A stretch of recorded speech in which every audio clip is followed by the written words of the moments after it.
rangka untuk menarik manfaat, menolak keburukan. Kalau tidak ada pemimpin, jalbul manafi' wa daf'id dar, tidak bisa.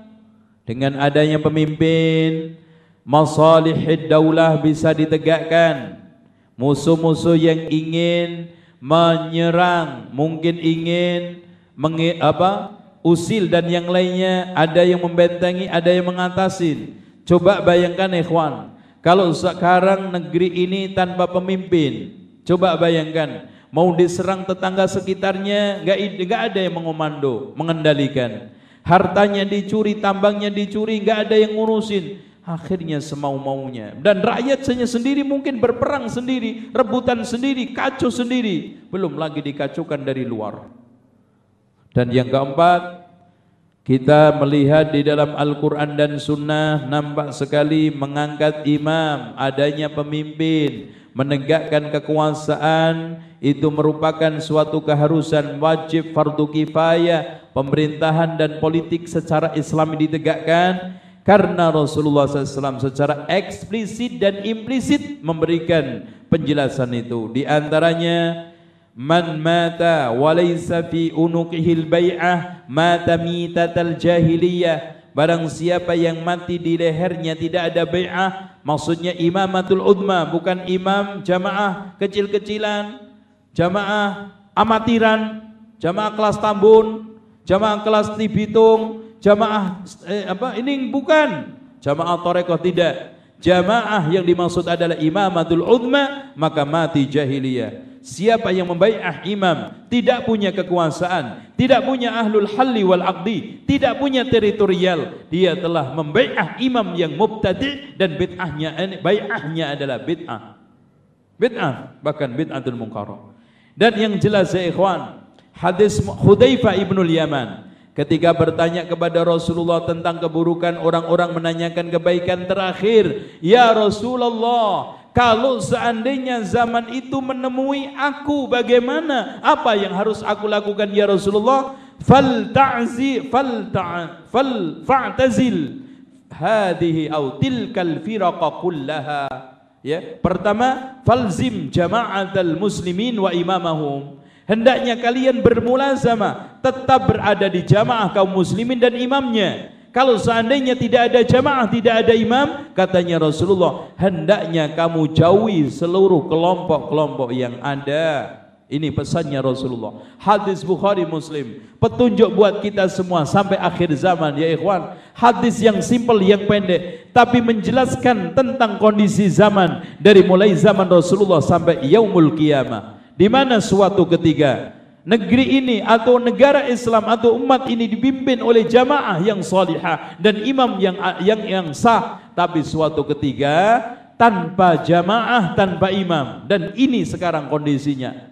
Kalau sekarang tidak ada jamaah, tidak ada imam, apa yang harus saya perbuat ya Rasulullah? Kata Rasulullah, fa'tazil tilkal firaqa kullaha, hindari semua firqah yang ada itu. Walaupun kamu menggigit akar-akar pohon, mati dalam keadaan seperti itu, lebih baik daripada kecebur ke dalam kesesatan sama mereka. Makanya ujung-ujungnya ikhwan, kalau bukan jamaah yang hakiki, bukan jamaah yang sah, pasti pecah. Antum melihat aja, sudah ngangkat imam, imamnya ditendang. Amirul Mujahidin ternyata ditendang. Lah enggak sah kok. Siapa yang nyuruh ngangkat amir-amiran? Belum punya negara, belum punya wilayah, akhirnya tengkar sendiri. Konflik pasti. Karena ikhwan, yang bisa melakukan itu hanyalah imamatul udma yang dilakukan oleh ahlul halli wal aqdi. Dan syaratnya ahlul halli wal aqdi ada 3. Al-adalatul jami'ah, dia punya keadilan yang jami'ah, tidak terjebur ke dalam kefasikan, kebid'ahan, dan muruahnya tidak cacat. Itu yang boleh masuk parlemen, mas, enggak sembarangan orang. Dan sekarang penyanyi yang tiap hari ngusung lagu-lagu cengeng, baridu syaiton, baridu zina, kantor posnya zina, diangkat menjadi ahlul halli wal aqdi masyarakat, hancur. Enggak bisa. Bukan kita itu menafikan manusia ya ikhwan. Mereka itu bukan hanya cacat muruah, keadilan tidak ada. Tiap hari bergelimang kefasikan. tiap hari mengumbar aurat, tiap hari memicu keburukan dan kejahatan. Bagaimana kita jadikan pemimpin imamul muslimin? Tidak bisa. Kemudian hadirin sekalian, al-ilm. Seorang ahlul halli wal aqdi harus punya ilmu. Yang bisa mempunyai ilmu itu, dengan ilmu itu dia bisa mengenali orang-orang yang layak untuk menjadi pemimpin dan tidak. Dan yang terakhir adalah al-hikmatu war-ra'yu. Hikmah, bicaranya selalu tepat, ra'yu istiadnya selalu tepat sasar, dan gagasan-gagasannya sangat aktual, cerdas dan bagus sekali. Nah, ini layak untuk duduk di tempat itu, sehingga milih inilah orang yang paling berhak untuk jadi pemimpin, ini cocok, ini tidak cocok. Dasarnya di situ ya ikhwan. Makanya tidak semua orang bisa ngeluarin fatwa, tidak semua orang bisa sembarangan jadi ulama, dan tidak sembarangan orang bisa menyelesaikan kasus-kasus besar ulama, tetapi kasus-kasus besar umat hanyalah itu hak atau milik orang-orang yang sangat terbatas. Maka tidak boleh bicara tentang kekuasaan dalam artian eksekusi. Kalau teori silakan. Bicara masalah pemerintahan eksekusi, bicara masalah politik eksekusi, artinya sudah menjadi pihak berwenang dalam hal ini, menangani, terjun di lapangan, kecuali ulama waliyul amri yang dikatakan oleh Rasulullah SAW, al-ulama wal umara. Bahkan ditambah oleh Imam An-Nawawi, ru'asa unnas, tokoh-tokoh agama, tokoh-tokoh masyarakat yang menonjol. Mereka duduk di situ membahas, mengaktualkan, membuat satu gagasan-gagasan yang cemerlang, cerdik dan cerdas untuk kemaslahatan umat. Dan rata-rata umat harus menyerahkan ke dia karena mereka ahli, harus percaya. Oleh karena itu, kalau terjadi hal-hal konsleting dalam kekuasaan, di antaranya ikhwan, penguasanya kafir. Karena di dalam hadis Rasulullah SAW, hadis yang lainnya, ketika Rasulullah SAW menjelaskan tentang pemimpin-pemimpin yang mengakhirkan sholat jelek, maka Rasulullah mengatakan, ma sallu, selagi mereka sholat tidak boleh dikudeta, digulingkan.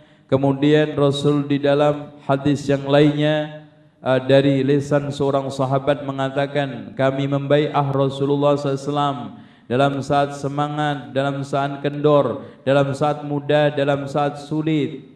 Wa alla nudabidu al-amra ahlahu, dan kita juga berbai'ah tidak mengambil kekuasaan dari pemiliknya, illa antarau kufran bawahan, kecuali kalian melihat kekufuran yang sangat nyata. Lakum minallahi fihi burhan, kamu mendapatkan dalil-dalil yang akurat tentang kekafiran itu. Kalimat illa antarau, ar-ru'yah berarti pakai mata, jelas kita mendapatkan hal itu berdasarkan ilmu.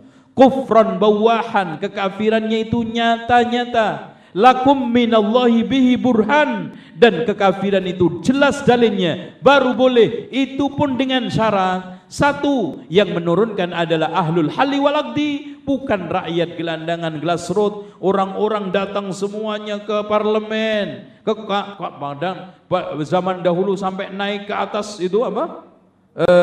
Ke gedungnya. Ada yang melakukan perbuatan-perbuatan nista, na'udzubillah, bukan. Yang menurunkan adalah ahlul halli wal aqdi. Yang keduanya, setelah mendapatkan calon yang lebih baik, dan yang ketiganya melengsarkan dia, tidak menimbulkan madarat lebih besar. Karena di dalam kaidah